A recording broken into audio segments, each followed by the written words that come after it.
29 सितंबर 2008 के दिन महाराष्ट्र के मालेगांव में एक बम ब्लास्ट होता है। इस ब्लास्ट में 6 लोगों की जान चली गई। इसी दिन गुजरात के मोडासा में भी एक बम ब्लास्ट हुआ, इसमें भी एक आदमी की जान चली गई। 90 के दशक से लेकर साल 2008 के बीच का दौर भारत में बम विस्फोट का दौर रहा। हर साल कहीं ना कहीं बड़े बम धमाके होते। कभी कहा जाता कि इसमें पाकिस्तान का हाथ है, कभी कहा जाता कि इसमें इंडियन मुजाहिदीन का हाथ है। लेकिन मालेगांव बम धमाके में हुई जांच ने पहली बार इस कड़ी को खोला कि नहीं, इस कहानी में कोई और भी है। पहली बार किसी बम धमाके में कट्टरपंथी हिंदू संगठनों के नाम सामने आए, क्योंकि इस बार इस बम धमाके की जांच कर रहे थे उस वक्त के सबसे ईमानदार अफसरों में से एक आईपीएस हेमंत करकरे। जिस वक्त मालेगांव बम धमाका हुआ उस वक्त हेमंत करकरे महाराष्ट्र एटीएस के चीफ थे। मालेगांव में हुए बम धमाके के तुरंत बाद ही पाकिस्तान और इस्लामी आतंकवाद को जिम्मेदार ठहराया जाने लगा। लेकिन हेमंत करकरे ने ईमानदारी से जांच की तो इसके पीछे के हिंदूवादी संगठनों की परतें खुल जाती हैं। इस संगठन का नाम था अभिनव भारत। अभिनव भारत में आरएसएस, विश्व हिंदू परिषद के सदस्यों से लेकर आर्मी के बड़े अधिकारी तक शामिल थे। हेमंत करकरे ने आगे जांच की तो एक लैपटॉप हाथ लगा जिसमें अभिनव भारत की सीक्रेट मीटिंग्स की रिकॉर्डिंग्स थी। इन रिकॉर्डिंग से पता चलता है कि अभिनव भारत का उद्देश्य सिर्फ हिंदू और मुसलमानों को डराना भर नहीं था, बल्कि भारत के बाहर एक निर्वासित सरकार बनाकर भारत की चुनी हुई सरकार पर कब्जा करना था। अभिनव भारत का उद्देश्य हिंदू राष्ट्र की स्थापना करने के लिए भारत के संविधान को बदलना और तिरंगे को हटाकर अपना एक अलग झंडा स्थापित करना था। और इसके लिए तरीका अपनाया था पूरे देश में जगह जगह बम विस्फोट करना। इसलिए पहला सवाल उठता है कि इस सीक्रेट संगठन अभिनव भारत का जन्म कैसे हुआ? इसका भाजपा सांसद प्रज्ञा ठाकुर से क्या संबंध था? आर्मी के बड़े ऑफिसर कर्नल पुरोहित कैसे इजराइल और नेपाल की मदद से भारत में हिंदू राष्ट्र की स्थापना करना चाहते थे? इजराइल के अधिकारियों से इनकी क्या बात हुई थी? मालेगांव के अलावा इन्होंने पहले कहां कहां बम धमाके किए थे जिनका नाम पाकिस्तान और आईएसआई पर डाला गया? अभिनव भारत का आरएसएस से क्या संबंध है? कैसे पकड़े गए अभिनव भारत के आतंकी? जानेंगे आज के इस एपिसोड में। महाराष्ट्र एटीएस चीफ हेमंत करकरे की मौत कसाब की AK-47 से निकली गोली की वजह से हुई। 26/11 के दौरान शहीद हुए महाराष्ट्र के पूर्व एटीएस चीफ हेमंत करकरे वो देशभक्त थे क्योंकि देश के लिए गोलियां खाई। कानून का रक्षक है क्या? इस प्रकार की बात करते हैं? संवेदनशीलता नहीं है कोई। नमस्कार, मैं श्याम मीरा सिंह। इससे पहले कि आगे की कहानी कहूं, सबसे पहले आपसे रिक्वेस्ट है कि वीडियो को लाइक कर दीजिए और अगर चैनल अभी तक सब्सक्राइब नहीं किया है तो चैनल को भी सब्सक्राइब कर दीजिए और नीचे जो बेल आइकन का जो निशान दिख रहा है उसे हिट कर दीजिए। इसमें आपकी बमुश्किल 15 सेकंड 10 सेकंड लगेंगे, लेकिन ये हमारे चैनल के लिए बेहद इंपोर्टेंट है। अब आगे की कहानी। साल 2008 के मई महीने में राजस्थान की राजधानी जयपुर में एक के बाद एक कई बम धमाके हुए। इसके बाद देश के अलग अलग इलाकों जैसे बेंगलोर, अहमदाबाद और दिल्ली में कई बम ब्लास्ट हुए। इन सब बम धमाकों में सरकारी जांच एजेंसियों ने इस्लामी आतंकवाद को जिम्मेदार ठहराया। जैसा कि हर बम विस्फोट के बाद कह दिया जाता था कि इसमें पाकिस्तान का हाथ है, इसमें आईएसआई का हाथ है। लेकिन इसी बीच आता है सितंबर 2008 का महीना। इस वक्त देश में रमजान का महीना चल रहा था। सितंबर महीने की 29 तारीख को अहमदाबाद में 17 बम पकड़े गए, लेकिन पुलिस ने वक्त रहते हुए इन 17 बमों को डिफ्यूज कर दिया। ये हल्के बम थे, लेकिन फिर भी अहमदाबाद के एक मुस्लिम बाहुल्य बाजार में एक बम फट जाता है। इस बम धमाके में 20 लोग घायल हुए और एक आदमी की जान चली गई। अहमदाबाद के अलावा इसी दिन फरीदाबाद के बांके बिहारी मंदिर के बाहर एक बम मिला। इस बम को भी वक्त रहते हुए डिफ्यूज कर दिया गया। इसी दिन महाराष्ट्र के नासिक जिले के मालेगांव में लोग रात के वक्त रमजान की तैयारी में लगे हुए थे। तभी रात के करीब 9:45 बजे भीड़ भाड़ वाले इलाके में यानी भीकू चौक के पास एक बम फटता है। इस बम धमाके में कुल 6 निर्दोष लोग मारे गए और करीब 101 लोगों को गंभीर चोटें लगी। इसके अगले ही दिन नवरात्रि थी। इस बम धमाके के समय से ही साफ था कि इस बम धमाके के पीछे के साजिशकर्ता हिंदू मुस्लिम दंगे कराना चाहते थे। सबसे पहले इस मामले में भी इस्लामी आतंकवाद का नाम सामने आने लगा। लेकिन जिस वक्त मालेगांव में बम धमाके हुए उस वक्त महाराष्ट्र एटीएस यानी एंटी टेररिज्म स्क्वाड के चीफ थे एक ईमानदार अफसर हेमंत करकरे, जिनके काम और ईमानदारी की प्रशंसा पूरे पुलिस विभाग में की जाती थी। हेमंत करकरे ने बिना वक्त गवाए तुरंत ही एटीएस की एक टीम मालेगांव भेज दी। अगले ही दिन नासिक से भी फॉरेंसिक साइंस लेबोरेटरी की एक एक्सपर्ट टीम मालेगांव आ गई। एटीएस की चार्जशीट के अनुसार फॉरेंसिक टीम ने पाया कि इस बम विस्फोट में RDX जैसे हाईली एक्सप्लोसिव का इस्तेमाल किया गया है। आगे की जांच में पता चला कि ये बम LML फ्रीडम नाम की मोटरसाइकिल की सीट में फिट किया गया है। आगे जांच से पता चला कि बाइक के चेसिस नंबर और ओरिजिनल रजिस्ट्रेशन नंबर के साथ भी छेड़छाड़ की गई है, उसे मिटाया गया है ताकि असली मालिक तक यानी कि बाइक के असली मालिक तक पुलिस ना पहुंच सके। फॉरेंसिक टीम ने ATS को इस बाइक के चेसिस नंबर और ओरिजिनल रजिस्ट्रेशन नंबर को रिस्टोर करने की सलाह दी। फॉरेंसिक टीम के कहे के अनुसार अब ATS इस बाइक के मालिक का नाम खोजने लगी। यहीं से मालेगांव ब्लास्ट की साजिश की परतें खुलने लगती हैं। ATS को जांच में पता चला कि इस बाइक की मालिक कोई और नहीं बल्कि प्रज्ञा सिंह ठाकुर हैं, जो कुछ पहले तक RSS के छात्र संगठन ABVP से जुड़ी हुई थी और हाल ही में संन्यास लिया था। वही प्रज्ञा सिंह ठाकुर जो वर्तमान में मध्य प्रदेश के भोपाल से भाजपा की सांसद हैं। आगे की जांच में पुलिस को पता चला कि मोटरसाइकिल में बम फिट करने का काम शिव नारायण कालसांगरा, संदीप विश्वास डांगे और प्रवीण मुतालिक ने किया था। अंततः मोटरसाइकिल नंबर के आधार पर महाराष्ट्र ATS ने 23 अक्टूबर 2008 के दिन प्रज्ञा सिंह ठाकुर को अरेस्ट कर लिया। प्रज्ञा सिंह ठाकुर की कॉल रिकॉर्डिंग्स के आधार पर ATS ने प्रज्ञा सिंह के साथ साथ शिव नारायण गोपाल सिंह कालसांगरा और श्याम भंवरलाल साहू को भी अरेस्ट कर लिया। अब तक के बाद एक कड़ियां खुलने लगती हैं। 2 दिन के बाद ही महाराष्ट्र ATS ने भोपाल से समीर कुलकर्णी और इंदौर से संग्राम सिंह को अरेस्ट कर लिया। ये सब आरोपी अभिनव भारत नाम के संगठन से जुड़े हुए थे। इसी कड़ी में ATS ने 4 नवंबर 2008 के दिन आर्मी में उस वक्त काम कर रहे लेफ्टिनेंट कर्नल प्रसाद श्रीकांत पुरोहित को अरेस्ट कर लिया। ये बड़ी शर्म की बात थी कि देश के आर्मी का एक अफसर इतना रेडिकल हो चुका था कि आतंकी गतिविधियों में भी काम कर रहा था। आर्मी से आने वाले अभिनव भारत के बाकी कार्यकर्ता जैसे मेजर रमेश उपाध्याय रिटायर्ड थे, लेकिन कर्नल पुरोहित उस वक्त सेना में काम भी कर रहे थे। ये बड़ी चिंता की बात थी कि क्योंकि सेना की खुफिया जानकारी और हथियारों तक उनकी पहुंच आसान थी। एक रेडिकल अधिकारी के हाथ में इतनी संवेदनशील चीजों तक पहुंच होना भारत की एक लोकतांत्रिक सरकार के अस्तित्व के लिए खतरा थी। खासकर ऐसे लोगों के हाथ में पहुंचना जो देश की चुनी हुई सरकार को बम धमाकों के दम पर हटाने का प्लान कर रहे थे, जो देश का संविधान और झंडा दोनों बदल देना चाहते थे। कर्नल पुरोहित की गिरफ्तारी पर आर्मी के डिप्टी चीफ और लेफ्टिनेंट जनरल SPS ढिल्लन ने भी कहा था कि कर्नल पुरोहित की अरेस्ट ने आर्मी की इमेज पर धब्बा लगाया है। कर्नल पुरोहित के बाद ATS ने वाराणसी के दयानंद पांडे उर्फ सुधाकर द्विवेदी को भी अरेस्ट कर लिया। दयानंद पांडे शारदा सर्वज्ञ पीठ के प्रमुख थे। मालेगांव बम धमाके के आरोपियों से प्राप्त मोबाइल और लैपटॉप और पेन ड्राइव को फॉरेंसिक एनालिसिस के लिए भेज दिया गया। ATS द्वारा पकड़े गए सभी आरोपी अभिनव भारत नाम के सीक्रेट संगठन से जुड़े हुए थे। इसलिए पहला सवाल ये उठता है कि आखिर अभिनव भारत नाम का ये सीक्रेट संगठन है क्या, इसकी स्थापना किसने की और मालेगांव बम धमाके की साजिश इसने कैसे रची। अभिनव भारत के बनने की कहानी में ही एक बड़ी कहानी छुपी हुई है, इसलिए अभिनव भारत के बारे में जानना जरूरी है।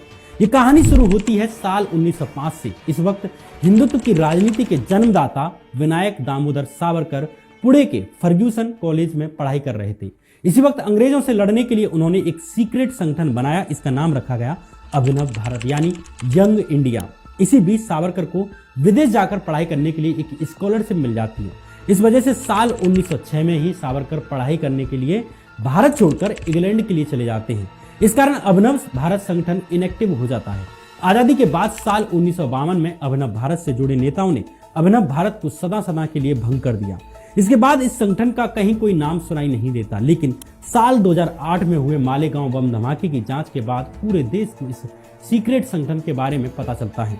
अब सवाल ये उठता है कि आखिर 1952 में ही समाप्त हो जाने वाले अभिनव भारत को दोबारा से किसने शुरू किया और कब किया। इसके पीछे बड़ी रोचक कहानी है। जब मालेगांव बम ब्लास्ट में अभिनव भारत के तार निकले तो महाराष्ट्र ATS ने विनायक दामोदर सावरकर के परिवार से आने वाली एक महिला से पूछताछ की। इस महिला का नाम था हिमानी सावरकर। हिमानी सावरकर एक तरफ गॉडसे की भतीजी थी तो दूसरी तरफ सावरकर के भतीजे की पत्नी थी।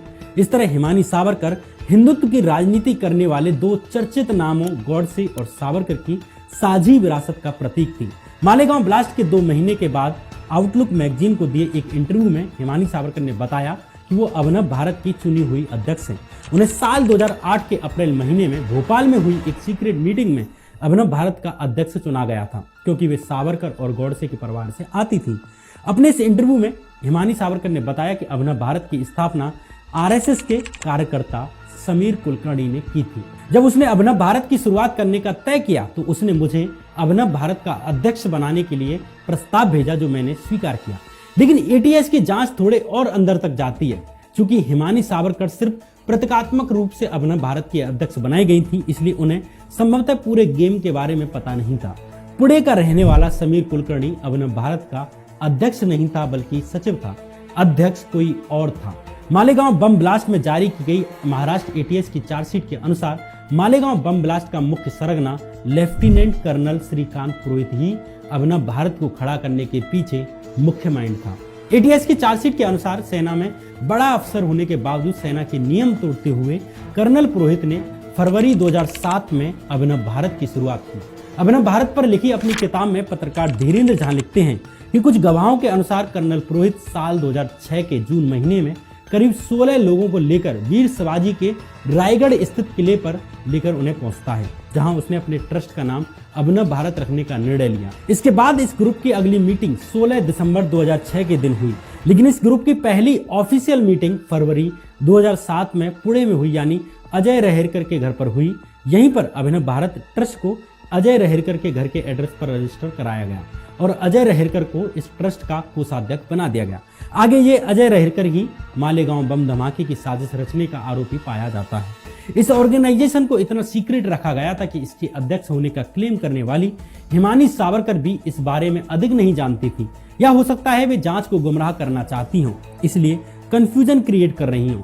लेकिन अगर एटीएस के निष्पक्ष और ईमानदार अधिकारी हेमंत करकरे ना होते तो न जाने कितने ही बम धमाके इस संगठन के द्वारा किए जाते। हिंदू मुस्लिम आपस में एक दूसरे से नफरत भरी नजरों से देखते रहते। पहली बार हेमंत करकरे के नेतृत्व में एक हमले के तुरंत बाद ही पाकिस्तान या आईएसआई पर जिम्मेदारी नहीं डाल दी गई, बल्कि निष्पक्षता से जांच की गई ताकि असली गुनहगारों को पकड़ा जा सके। एटीएस के अनुसार अभिनव भारत ट्रस्ट के रजिस्टर होने के बाद इस ग्रुप की अगली मीटिंग नासिक जिले के परशुराम थिएटर में होती है। एटीएस के अनुसार इस मीटिंग में भाग लेने वाले एक सदस्य ने एटीएस को बताया कि इस मीटिंग में कश्मीर पीठ के शंकराचार्य अमृतानंद देव तीर्थ, जिन्हें सुधाकर द्विवेदी और दयानंद पांडे के नाम से भी जाना जाता है, उन्होंने कहा कि हिंदू धर्म खतरे में है और इसे बचाने के लिए सभी हिंदुओं को साथ आना पड़ेगा। मीटिंग में अपनी बात रखते हुए शंकराचार्य अमृतानंद देव तीर्थ ने मीटिंग की रिकॉर्डिंग के लिए अपना लैपटॉप टेबल पर रख दिया। वहीं कर्नल पुरोहित ने मुसलमानों से लड़ने के लिए बम ब्लास्ट करने की बात कही। इस लैपटॉप में रिकॉर्डिंग हुई मीटिंग्स की रिकॉर्डिंग ही आगे चलकर मालेगांव बम ब्लास्ट मामले की साजिश की परतें खुलती हैं। एटीएस के अनुसार इसके बाद सितंबर 2007 में अभिनव भारत की एक मीटिंग नासिक जिले के देववाली में भी हुई, लेकिन इस मीटिंग में एक नए सदस्य की एंट्री भी हुई। इस आदमी का नाम था बीएल प्रसाद, यानी ईस्ट दिल्ली से भाजपा के सांसद रहे बीएल शर्मा। एटीएस ने जब बीएल शर्मा से पूछताछ की तो बीएल प्रसाद शर्मा ने बताया कि इस मीटिंग में अमृतानंद देवतीर्थ ने कहा कि कर्नल पुरोहित अपने अभिनव भारत संगठन के माध्यम से अखंड भारत बनाना चाहते हैं। हमें कहा गया कि सुधाकर चतुर्वेदी इस संगठन में फुल टाइम काम कर रहे हैं। हमारी मीटिंग करीब 1 घंटे तक चली। इसमें हमने जम्मू कश्मीर में हिंदू महिलाओं के साथ हो रहे रेप और मर्डर के बारे में चर्चा की। इसके बाद मैं दिल्ली चला आया। लेकिन ध्यान देने वाली बात यह है कि यहाँ तक मालेगांव बम ब्लास्ट को लेकर बात नहीं हुई। एटीएस के अनुसार मालेगांव बम ब्लास्ट की साजिश को 25 जनवरी 2008 को हुई मीटिंग में रचा गया, जो फरीदाबाद में हुई थी। ये मीटिंग सेव आवर सोल नाम की संस्था की बिल्डिंग में हुई, जहां अमृतानंद देव तीर्थ रहते थे। अभिनव भारत पर लिखी अपनी किताब शैडो आर्मीज में पत्रकार धीरेन्द्र झा लिखते हैं कि होने को अभिनव भारत एक छोटा सा संगठन था जो महाराष्ट्र केंद्रित था, लेकिन ब्लास्ट की तैयारियां इन्होंने भारत के अलग अलग शहरों में की। एटीएस को जांच में पता चला कि मालेगांव बम ब्लास्ट की तैयारियां 5 मीटिंग्स में पूरी की गई, जिसमें कर्नल पुरोहित ने पूरी साजिश का खाका खींचा। मालेगांव ब्लास्ट के लिए फरीदाबाद में की गई मीटिंग में अभिनव भारत के कार्यकर्ताओं के अलावा आर्मी के अफसर जैसे रिटायर्ड मेजर रमेश उपाध्याय, समीर कुलकर्णी, सुधाकर चतुर्वेदी और अमृतानंद देव तीर्थ, जिसे कि सुधाकर द्विवेदी, सुधाकर धर और दयानंद पांडे के नाम से भी जाना जाता था, ये लोग भी शामिल हुए। इसके बाद ये भोपाल में 11-12 अप्रैल 2008 में मिलते हैं। एटीएस के अनुसार इस बार की मीटिंग में आरएसएस की छात्र विंग एबीवीपी से जुड़ी हुई प्रज्ञा ठाकुर भी शामिल रहीं। इस मीटिंग में कर्नल पुरोहित ने बम विस्फोट की सामग्री अरेंज करने की जिम्मेदारी अपने ऊपर ली। वहीं प्रज्ञा ठाकुर ने बम विस्फोट करने के लिए लोग अरेंज करने की जिम्मेदारी अपने ऊपर ली। इसी मीटिंग में सभी आरोपियों ने मुस्लिम बाहुल्य मालेगांव में ब्लास्ट करने पर सहमति जताई। इसके बाद 11 जून 2008 के दिन इंदौर के सर्किट हाउस में तीसरी मीटिंग की गई। एटीएस की चार्जशीट के अनुसार इस तीसरी मीटिंग में साध्वी प्रज्ञा ठाकुर ने रामचंद्र कालसांगरा और संदीप डांगे को अमृतानंद देवतील से मिलाया, जिनका काम मालेगांव में बम प्लांट करना था। एटीएस की चार्जशीट के अनुसार फाइनली पांचवी मीटिंग 3 अगस्त 2008 के दिन उज्जैन जिले के महाकालेश्वर मंदिर की धर्मशाला में की गई।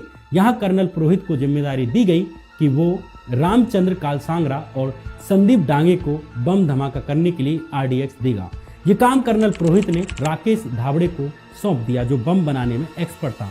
एटीएस की चार्जशीट के अनुसार अभिनव भारत के कोषाध्यक्ष अजय रहेरकर ने कर्नल पुरोहित के कहने पर राकेश धावड़े को हथियार खरीदने के लिए 3,20,000 रुपए भी दिए थे। एटीएस को जांच में आगे ये भी पता चला कि राकेश धावड़े ने साल 2001 में institute of research and development in oriental studies यानी IRDOS से जुड़ा हुआ था। इसी राकेश धावड़े ने परवानी और जालना में हुए बम धमाकों के आरोपियों को बम असेंबल करना सिखाया था। जांच में यह भी पता चला कि कर्नल पुरोहित के इशारे पर अभिनव भारत की तरफ से IRDOS संस्था को इसी तरह की ट्रेनिंग देने के लिए 2,25,000 रुपए का चेक दिया गया था। उज्जैन में हुई मीटिंग के बाद राकेश धावड़े 9-10 अगस्त के दिन प्रज्ञा ठाकुर द्वारा मिलाए गए रामचंद्र कालसांगरा और संदीप डांगे से मिला, जिनका काम मालेगांव में बम प्लांट करना था।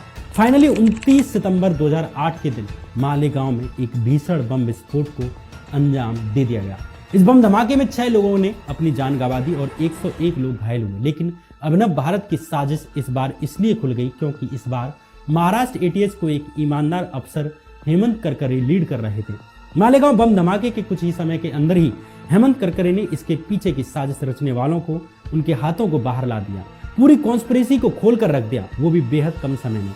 मालेगांव बम ब्लास्ट में अभिनव भारत की साजिश सामने आने के बाद अब महाराष्ट्र एटीएस के चीफ हेमंत करकरे ने उन अन्य बम धमाकों में भी अभिनव भारत के शामिल होने की तलाश शुरू कर दी जिन्हें इस्लामी आतंकवाद बताया गया था। हेमंत करकरे अब इस संभावना को भी तलाशने लगे कि कहीं ऐसा तो नहीं है कि मालेगांव से पहले हुए अन्य बम धमाकों में भी तो कहीं अभिनव भारत शामिल ना हो, कहीं अन्य बम धमाकों में भी अभिनव भारत के द्वारा ही तो साजिश नहीं की गई, ताकि हिंदू बहुसंख्यकों को ये लगे कि ये मुस्लिमों ने किए हैं और मुस्लिमों को ये लगे कि ये हिंदुओं ने किए हैं।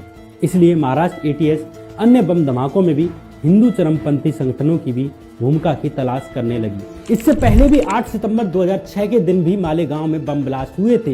ये बम एक साइकिल में फिट किए गए थे। इस ब्लास्ट में भी करीब 40 लोगों की मौत हुई थी और करीब 125 लोग घायल हुए थे। शुरू में ही महाराष्ट्र पुलिस के डीजी TS पारिशा ने कहा कि वे एक बड़ी लीड की तरफ है। 30 अक्टूबर 2006 के दिन महाराष्ट्र पुलिस के द्वारा students Islamic movement of India यानी कि सिमी के एक एक्टिविस्ट नूर उल हुदा को अरेस्ट कर लेती है। बाद में पुलिस ने शब्बीर बैटरीवाला और रईस अहमद को भी अरेस्ट कर लिया और कहा कि ये दोनों क्रमशः लश्कर ए तैयबा और सिमी से जुड़े हुए हैं। कुल मिलाकर साल 2006 में हुए मालेगांव ब्लास्ट में शुरू में ही बाकी बम धमाकों की तरह ही घोषित कर दिया गया कि इसमें भी पाकिस्तान का हाथ है, इसमें भी लश्कर ए तैयबा का हाथ है और मुस्लिम युवकों को अरेस्ट कर लिया गया। लेकिन पुलिस को इन तीनों आरोपियों के खिलाफ कोई सबूत नहीं मिलते हैं। लेकिन बाद में जब जांच हुई तो इसमें RSS और बजरंग दल से जुड़े कार्यकर्ताओं के नाम बाहर आए। इसलिए मालेगांव बम धमाके में अभिनव भारत का नाम बाहर आने पर हेमंत करकरे अन्य बम ब्लास्ट में भी अभिनव भारत या अन्य कट्टरपंथी हिंदू संगठनों की भूमिका की भी जांच करने लगे। चूंकि हेमंत करकरे के पास कर्नल पुरोहित और अभिनव भारत से जुड़े कार्यकर्ताओं के लैपटॉप और पेन ड्राइव हाथ लग गए थे, धीरे धीरे हेमंत करकरे संभवतः RSS और विश्व हिंदू परिषद की भी जांच करते उनके बड़े नेताओं तक पहुंचते, क्योंकि अभिनव भारत नाम का ये सीक्रेट ग्रुप RSS से जुड़ा हुआ था। उसके कार्यकर्ता RSS के और विश्व हिंदू परिषद से और बजरंग दल से सहानुभूति रखते थे, बल्कि कई कार्यकर्ता RSS और ABVP से ही आए थे। लेकिन इससे पहले कि हेमंत करकरे आगे बड़े हाथों तक पहुंचते, उससे पहले ही 26 नवंबर 2008 के दिन हुए मुंबई हमले में आतंकवादियों ने हेमंत करकरे की हत्या कर दी। सरकारी जांच एजेंसियां कहती हैं कि मुंबई हमले में जिन आतंकियों ने हमला किया उन्होंने ही हेमंत करकरे की भी हत्या की थी, जब वे आतंकियों से लड़ने के लिए मुंबई के कामा अस्पताल के पास पहुंचे थे। लेकिन वहीं हेमंत करकरे की हत्या के पीछे की कुछ कॉन्स्पिरेसी थ्योरीज भी हैं। जैसे कि कुछ के द्वारा ये भी कहा जाता है कि हेमंत करकरे को उन आतंकियों ने नहीं मारा जो पाकिस्तान से आए थे, बल्कि एक पूर्व नियोजित तैयारी के तहत हेमंत करकरे को यहीं महाराष्ट्र से जुड़े आतंकियों ने मारा। इस कॉन्स्पिरेसी थ्योरी पर पूर्व पुलिस अधिकारी रहे SM मुशर्रफ ने एक किताब भी लिखी है जिसका नाम है हेमंत करकरे को किसने मारा। इस किताब में दिए गए तथ्यों, सबूतों और आशंकाओं को हम एक हेमंत करकरे की हत्या पर बनाई एक स्पेशल वीडियो में बात करेंगे। हेमंत करकरे की हत्या पर यह किताब क्या कहती है, सरकार क्या कहती है, जांच एजेंसियां क्या कहती हैं, इन सब तथ्यों को अगले एपिसोड में आपके सामने डिस्कस करेंगे। अगर आपको ये वीडियो पसंद आई है तो कमेंट बॉक्स में अपना कमेंट करके जरूर बताएं, हमें अपना मत जरूर बताएं कि आपको ये